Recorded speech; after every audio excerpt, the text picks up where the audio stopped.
Okay, satu, kadang-kadang bila kita uh, kita punya markah anxiety tu tinggi. Kalau buat DAS tadi kan, depression, anxiety, stress scale tu, kita punya anxiety tinggi, ada ke barangkalian pernafasan kita terkesan?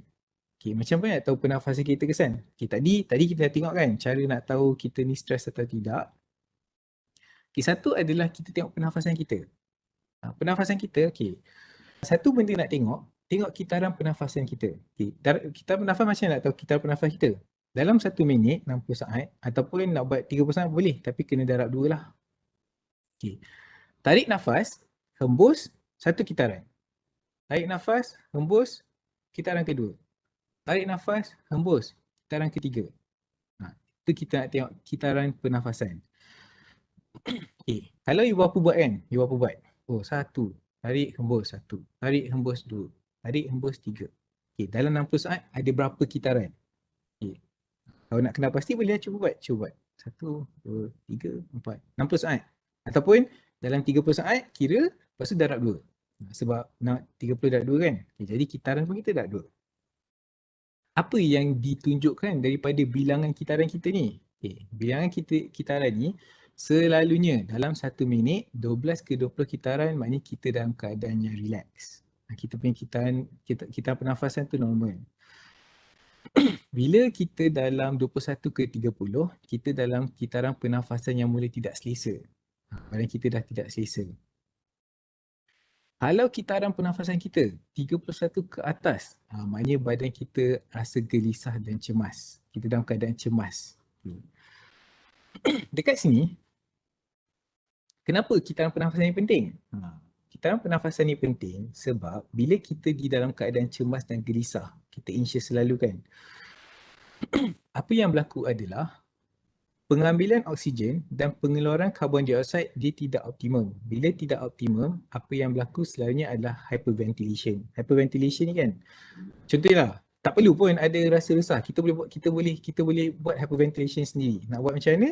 Cuba tarik nafas, hembus, tarik nafas, hembus, tarik nafas laju-laju. Okay, tarik nafas, hembus, tarik nafas, hembus, tarik nafas, hembus. Bila kita buat laju, kita tak ada pun anxiety ke apa. Tapi nanti kita akan rasa pening, kita akan rasa kebas-kebas. Kita akan kadang-kadang ada setengah orang akan mula berpeluh. Hyperventilation. Sebab pengambilan oksigen dan pengeluaran karbon dioksida tidak optimum. Kenapa pentingnya hyperventilation ni? Bila kita sentiasa resah, bila sentiasa dalam keadaan gelisah, kadang-kadang ibu bapa risau, sentiasa risau. Macam mana ni? Pernafasan kita akan terkesan. Kita sentiasa bernafas cepat. Risau. Nak pergi appointment ni, nak pergi appointment tu. Nak jumpa terapi ni, nak jumpa terapis tu. Kita risau. Lepas tu fikir, macam mana ni? Lepas appointment, risau. Kadang-kadang, bila kita sentiasa risau, badan kita mula, macam saya cakap, kesihatan mental kita lepas pandang. Kita mula mengalami hyperventilation. Hyperventilation ni, itu antara salah satu tahap pertama kepada panik. Bila kita dah hyperventilate ni, bila kita rasa tangan kita kebas, rasa macam mulut kita dah jadi macam kering-kering, kita mula tambah takut. Bila kita tambah takut, kita jadi panik.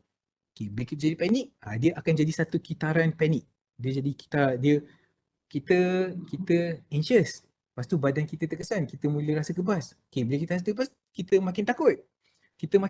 Makinlah badan kita bereaksi takut. Makin kita punya jantung berdegup laju. Daripada rasa kebas, dah rasa jantung berdegup laju. Makin kita takut, makin kita rasa semua benda di luar kawalan kita. Jadi satu kitaran. Pernafasan ni satu benda yang kita buat setiap hari. Tapi kadang-kadang kita tak nampak kepentingannya. Kita terlepas pandang kepentingan pernafasan, pengawalan pernafasan. Salah satu aktiviti yang digalakkan lah, memang sangat digalakkan untuk kita menyedari pernafasan kita. Sebab bila kita, kadang-kadang daripada pernafasan, kita rasa, kita dah boleh sedar, tengah risau ni, tengah gelisah ni, tengah rasa cemas ni, kena buat sesuatu. Kita buat pernafasan relaksasi. Pernafasan relaksasi ni kita lakukan dengan harapan kita nak mengawal tahap pernafasan kita di dalam 12 ke 20 dalam 1 minit. Kita nak kurangkan balik. Ini satu cara untuk kita beritahu badan kita, okey, kita badan kita akan dia akan buat reaksi badan kita adalah berdasarkan kerisauan kita. Bila kita kawal reaksi badan kita, kita boleh mula mengawal sebab kan dia jadi macam satu spiral kan. Jadi kita nak berhentikan spiral tu, kita cakap okey, kita kena kawal pernafasan. Dia ada banyak cara. Kita ada diaphragmatic breathing, dia ada box breathing. Yang paling basic, sebab kadang bila kita buat advance sangat pun kadang apa rasa kadang-kadang sebab tak pernah buat. Contohnya yang paling mudah adalah bila kita tarik nafas, kita nak tarik ikut hidung. Bila kita hembus ikut mulut.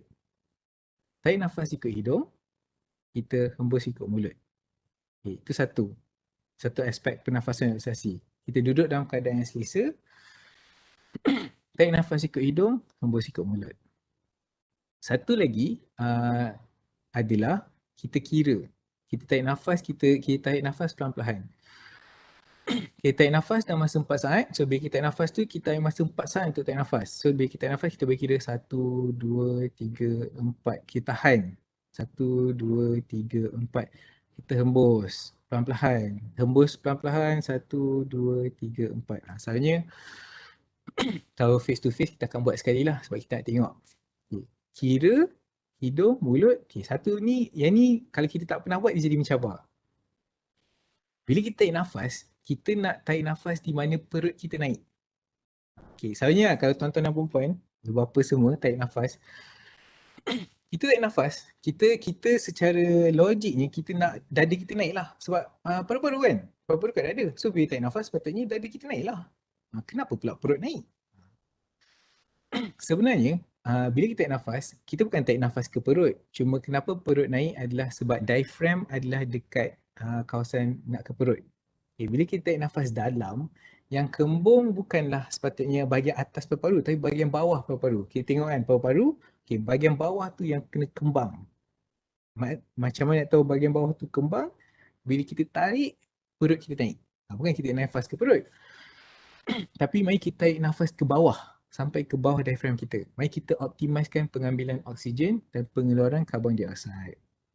Bila kita buat benda sebegini, satu benda yang bagus adalah kita menumpukan pemikiran kita kepada pernafasan kita. Sebab kadang-kadang pemikiran kita ni macam dikongsikan tadi kan, apa itu kesihatan mental? Serabut lah, benda berlaku lah.